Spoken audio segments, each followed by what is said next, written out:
விருச்சிக ராசி அன்பர்கள் இந்த 2020 வருஷத்துல யாரிடமெல்லாம் கவனமாக இருக்க வேண்டும். அப்ப இந்த ராசிக்கு இன்னொரு விஷயம் என்னன்னா, இந்த உங்களுக்கு பிரச்சனை வருது, அதை தீர்வு காண்றேன்னு சொல்லி ஒரு மீடியேட்டரா ஒருத்தவங்க வருவாங்க. இல்ல ஒரு சில வியாதிக்கு நான் கூட்டு போறேன், எனக்கு தெரிஞ்சவங்க இருக்காங்க அப்படின்னு கூட்டிட்டு போவாங்க. ஒரு சில விஷயங்கள் முடித்து கொடுக்குறேன், கமிஷன் மட்டும் கொடுங்க அப்படின்னு மீடியேட்டரா ஒருத்தர் வருவாங்க. அதை ரொம்ப கண்காணிக்கணுங்க. இது ஒரு சிலர் இப்ப அது மாதிரி நடக்காது. இப்ப ஏன்னா எலெக்ஷன் டைம் வந்தாச்சு, இந்த இடத்துக்கு போஸ்டிங் வாங்கி தரேன்னு சொல்லி வந்தது, அந்தனே போஸ்டிங் வாங்கி தரேன், நான் பார்த்துக்கிறேன் அப்படி ஒருத்தவங்க வருவாங்க. அதுக்காக ஒரு சில தொகையை கொடுத்துருவாங்க. அதெல்லாம் கவனம் கவனம் கவனம். சரி, இது மட்டும்தான் கவனமா இருக்கணுமா? வேற என்ன? அதாவது நண்பர்கள் இப்பொழுது ஒரு சில மனஸ்தாபம் ஏற்பட வாய்ப்புண்டு. நண்பன், அதாவது அந்த நட்பன் ஃப்ரெண்ட்ஸ் பார்த்தீங்கன்னு வச்சுங்களேன், தாயாவளே வழங்கியிருப்பாங்க. அந்த நண்பன் ரீதியாக இருக்கும் பொழுது அவருக்கு வாழ்க்கையில் ஒரு சில மாறுதல், உங்கள் வாழ்க்கையில் ஒரு சில மாறுதல்கள் ஏற்படும் பொழுது, குறிப்பாக தகவல் நீங்கள் பகிரப்பட்ட தகவல்கள், அக்கௌண்ட்ஸ் டிரான்சாக்ஷன், நீங்கள் ஒன்றா இருக்கும்போது இருந்த ஒரு சில விஷயங்கள், குறிப்பாக பெண்களாக இருக்கும்பொழுது உங்களோட நீங்கள் மாறி மாறி பகிர்ந்துக்கிட்ட சீக்ரெட், அந்த சம்மந்தப்பட்ட ஆட்கள் நல்லவங்கள பார்த்து தாங்க நம்ம சீக்ரெட்டை கூட சொல்லணும். சீக்ரெட்னாலே தனியாக வச்சுக்கணும்.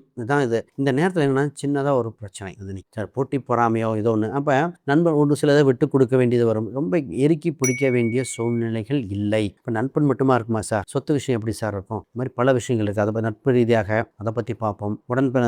பெண்கள் சம்மந்தப்பட்ட விஷயங்கள் அதையும் இருக்குது, அதையும் பார்ப்போம். அதுக்கு முன்னாடி யாருக்காவது புதுசாக பார்க்குறவங்க சப்ஸ்கிரைப் பண்ணிக்கோங்க. உங்களுக்கு யாரும் ஜாதகம், பிரசன்னம், வாஸ்து, நியூமராலஜி பார்க்கணும், ஸ்க்ரீனில் இருக்கிற இந்த எண்களுக்கு தொடர்பு கொள்ளுங்க. அவர் புக் ஒன்று பப்ளிஷ் பண்ணியிருக்கேன், modern paths exploring Vedic astrology for today. இந்த புக் பார்த்தீங்கன்னா ப்ராக்டிக்கல் கைடு, இன்றைய காலகட்டத்துக்கு நவீன கால சூழ்நிலைக்கு பாரம்பரிய ஜோதிட முறை. இப்போ இன்னைக்கு தகுந்த மாதிரி, இப்போ பேங்க்னா என்ன, அக்கௌண்ட்னா என்ன, எந்த வண்டி வாகனம் வாங்கணும், நட்சத்திரங்கள், நட்சத்திர சூட்சமங்கள் என்ன, ஜோதிடம் எளிமையாக, அதாவது கிளாஸ் எடுக்கும்போது என்னென்ன மிஸ்டேக் அத்தனையும் திருத்தப்பட்டு படிச்சது ஸ்ட்ரைட் ஃபார்வர்டாக படித்து நீங்கள் ஜோதிடர், வீட்டுக்கு ஒரு ஜோதிடர். இந்த புக்கு உங்களுக்கு நிச்சயமாக எப்பவுமே புரியும். இப்போ சூரியன் காரகத்துவம் பார்க்குறதுனா டக்குனு பேஜ் எடுத்து, ஓ இதெல்லாம் பிரச்சனை வரும். இந்த நட்சத்திரம் உங்களுக்கு பிரச்சனையாக இருக்குன்னா நட்சத்திரம் எடுத்து, ஓ நட்சத்திரம் இதுதானா, அதான் பிரச்சனை அப்படின்னு தெளிவாக பார்த்து